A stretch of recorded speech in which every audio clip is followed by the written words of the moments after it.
महाराष्ट्र विधानसभा चुनाव इस बार बेहद दिलचस्प है। दो गठबंधनों में तीन दल हैं और इनमें से दो ऐसे हैं जिनमें असली और नकली की जंग है। एक शिवसेना एमवीए में है तो दूसरी महायुति का हिस्सा है।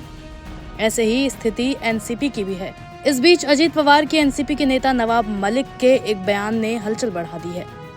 उनका कहना है कि राजनीति में कोई भी बेस्ट फ्रेंड या दुश्मन नहीं होता। चुनाव के बाद दोस्तों और दुश्मनों के बीच हालात बदल भी जाते हैं। नवाब मलिक के इस बयान से अजीत पवार की एनसीपी के रुख को लेकर कयास लगने लगे हैं। नवाब मलिक ने कहा कि महाराष्ट्र में जिस तरह चुनाव हो रहे हैं उससे लगता है कि बेहद करीबी मुकाबला होगा। कोई भी अनुमान नहीं लगा सकता कि चुनाव के बाद क्या होगा। 2019 में भी किसी ने नहीं सोचा था कि इस तरह की सरकार बनेगी। राजनीति में कोई भी बेस्ट फ्रेंड या दुश्मन नहीं होता। दोस्तों और दुश्मनों के बीच चुनाव के बाद स्थितियां बदलती रहती हैं।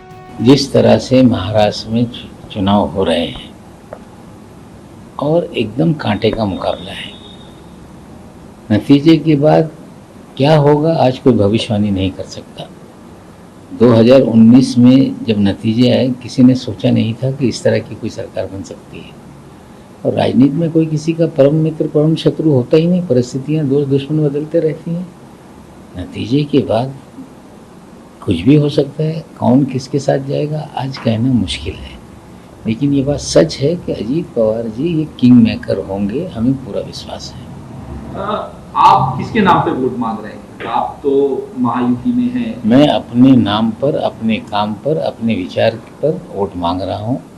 जहाँ तक सवाल है, मैं अजीत पवार जी के साथ में हूँ और अजीत पवार जी उन्होंने बार बार साफ कर दिया है कि हम लोग अपनी विचारधारा से कोई समझौता नहीं कर सकते। हमारी साहू फुले अम्बेडकर की विचारधारा है और विचारधारा से जो भी है गठबंधन हुआ है, ये पॉलिटिकल एडजस्टमेंट है, वैचारिक हाल मिल नहीं है। ये लोगों को समझना पड़ेगा। और जो लोग इस पे सवाल उठा रहे हैं, हम उनसे पूछना चाहते हैं क्या उन्होंने पॉलिटिकल एडजस्टमेंट किया था कि नहीं? क्या नेताजी मुलायम सिंह यादव जी 89 में जब जनता दल की सरकार बनी थी, वे पहली बार मुख्यमंत्री बने थे, तो क्या भारतीय जनता पार्टी का समर्थन था कि नहीं? क्या ममता दीदी ने इस तरह की राजनीति कभी नहीं की? क्या फारूक अब्दुल्ला हो, महबूबा मुफ्ती हो, क्या उन्होंने इस तरह की राजनीति की नहीं? ये सारी चीज़ें परिस्थितियों अनुरूप चीज़ें बदलती रहती है। पॉलिटिकल एडजस्टमेंट अलग है और वैचारिक किसी के विचार को मान लेना अलग चीज़ है। अजीत पवार जी ने स्पष्ट किया है कि हमारा पॉलिटिकल एडजस्टमेंट है, हम अपने विचार पे खड़े हैं। मानखुर्द शिवाजी नगर सीट से उतरे नवाब मलिक ने आगे कहा कि ये तो एक राजनीतिक सामंजस्य है, किसी की भी राय को मानना अलग बात है। अजीत पवार भी साफ कर चुके हैं कि ये उनके लिए राजनीतिक तालमेल है। इतना ही नहीं, उन्होंने महाराष्ट्र चुनाव में अजीत पवार की तुलना चंद्रबाबू नायडू से कर दी।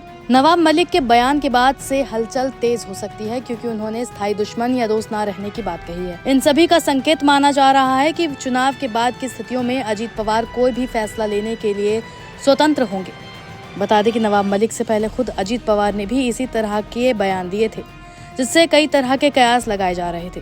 कुछ दिन पहले उन्होंने योगी के बटेंगे तो कटेंगे वाले बयान से खुद को अलग किया था। अजीत पवार ने कहा था कि किसी को भी हमारे प्रदेश की तुलना किसी अन्य प्रदेश से नहीं करनी चाहिए। उन्होंने कहा कि महाराष्ट्र के लोगों ने हमेशा सांप्रदायिक सद्भाव पर ध्यान दिया है। कुछ बाहरी लोग आते हैं और इस तरह के बयान देते हैं, लेकिन महाराष्ट्र ने कभी भी सांप्रदायिक भेदभाव को स्वीकार नहीं किया। अजीत पवार ने कहा कि हमारा प्रदेश छत्रपति शाहूजी महाराज, ज्योतिबा फुले और बाबा साहेब अम्बेडकर की आइडियोलॉजी को फॉलो करता है। इतना ही नहीं, उन्होंने इससे पहले पीएम मोदी की रैली बारामती में होने की भी बात पर कहा था कि बारामती में परिवार की लड़ाई है, यहाँ पीएम मोदी की रैली की जरूरत नहीं है। उनके इन्हीं तरह के बयानों से राजनीतिक गलियारों में कई तरह की चर्चाएं तेज हो गई। लेकिन महाराष्ट्र चुनाव के बाद किस खेमे के समीकरण किस दल के साथ बैठेंगे, ये तो वक्त ही बताएगा।